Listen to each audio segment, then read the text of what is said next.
80 feet below one of the most watched patches of concrete on Earth. Sitting on solid Manhattan bedrock, there is a room holding more wealth than almost anywhere else on the planet, and most of the people walking above it have no idea it exists. This is Wall Street. Above ground, it's glass towers, shouting traders, and blinking stock tickers, but underground, Wall Street hides something far stranger. Vaults built to survive a war, a secret subway nobody was allowed to know about, and a fortress of gold that most Americans will never be allowed to see with their own eyes. Let's go beneath the streets. In the early 1920s, the Federal Reserve Bank of New York needed somewhere to put the most valuable substance humans have ever fought wars over. Their solution wasn't a bigger safe. It was to dig straight down into the island itself. Engineers sank the vault 80 feet below street level and 50 feet below sea level, deep enough that it now sits beneath the water table of the East River. To support the sheer weight of what would eventually be stored there, 99 concrete piers were driven straight down into bedrock because ordinary foundations were never built to hold this much mass in one place. The only way inside is through a 9-foot-tall steel cylinder weighing 90 tons, set inside a 230-ton steel and concrete frame. When it seals shut, it becomes completely airtight and watertight. Once it's closed for the night, steel rods lock it in place, and a timer keeps it sealed until the next business day, no matter who's asking. Inside are 122 separate compartments, one for nearly every nation that trusts this vault with its wealth, plus one shared library compartment, reserved for smaller deposits that don't need a full room of their own. Here's the part almost nobody expects. This is not America's gold. Most of what sits in that vault belongs to foreign governments, central banks, and international institutions who chose Manhattan bedrock as the safest place on the planet to store their nation's reserves. After the Second World War, the United States became the anchor of the entire global financial system, and countries around the world decided the safest place for their gold wasn't a home. It was here, underneath a city they didn't even govern. Germany alone stores roughly a third of its entire gold supply here.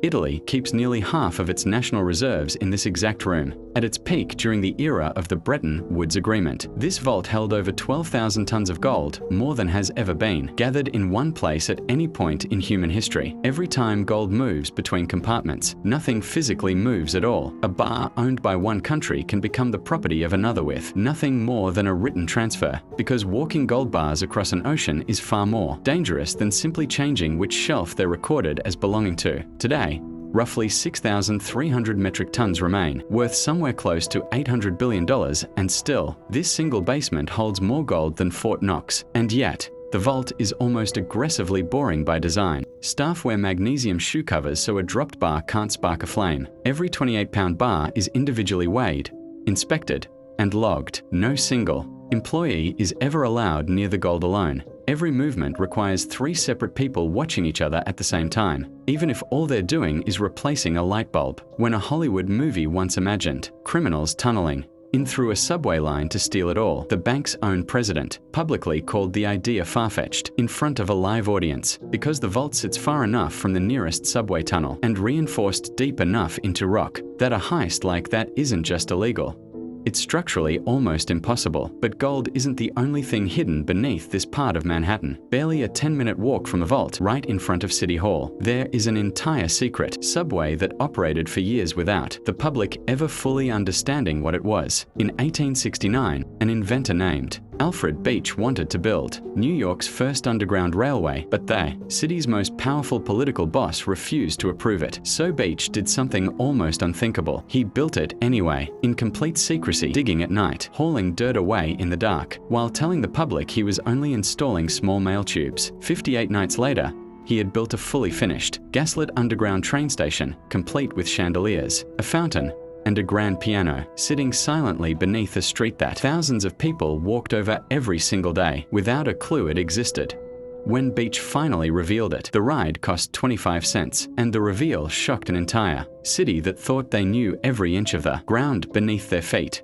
The line eventually closed, was sealed up, and disappeared from memory so completely that when construction crews broke into it decades later, they found Beach's original tunnel boring machine still sitting exactly where he'd left it. Lower Manhattan is full of forgotten spaces like this: old utility corridors, disused mechanical rooms, and sealed-off basement levels of banks that have long since closed, their doors above ground, while their vaults remain locked below it. Some of those old bank vaults were never demolished. Instead, they were repurposed, hidden in plain sight beneath. Restaurants and bars where customers eat dinner, just feet away from steel doors, built to survive a bombing. It's a strange kind of quiet history, sitting directly under one of the busiest sidewalks in the world. The single largest concentration of monetary gold on the planet sits directly beneath one of the loudest, most chaotic financial markets in the world, and almost no one walking above it ever thinks about what's underneath their shoes. Every day, billions of dollars are shouted across trading floors. Screens flash red and green. Fortunes are made and lost in seconds, and none of it makes a sound 80 feet below, where a fortune larger than most national economies sits in near total silence, guarded,